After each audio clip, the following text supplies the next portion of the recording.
Men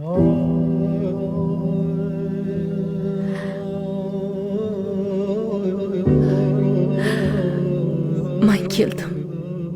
Bilaman, xabar ola olmadim sizdan.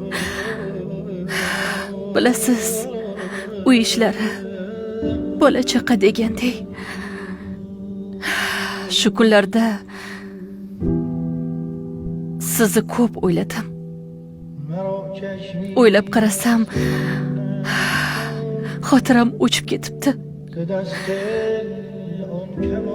Sizni urganlaringiz, nafrat bilan qaraganlaringiz hammasi o'chib ketibdi.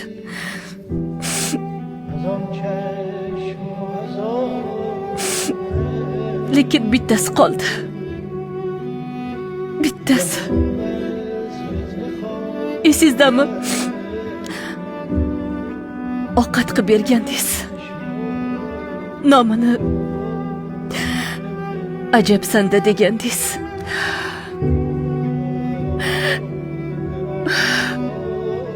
O'sha ovqatni ta'mini hech qayerdan topa olmadim. Shuning uchun ham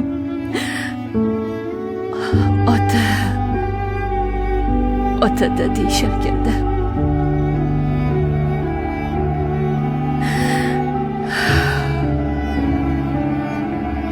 Aytishadi-yu, ota-onani biz tanlamaymiz. Alloh tanlaydi deb. Balkim yaxshi farzand bo'la olmagandirman sizga. Lekin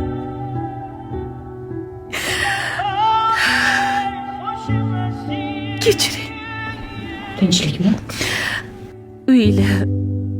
Uyimizga o'xsharkan. Kim bilan gaplashyapsan? Hozirgi paytda qizlar otasi bilan shunaqa gaplashadi. Bilmasmidi?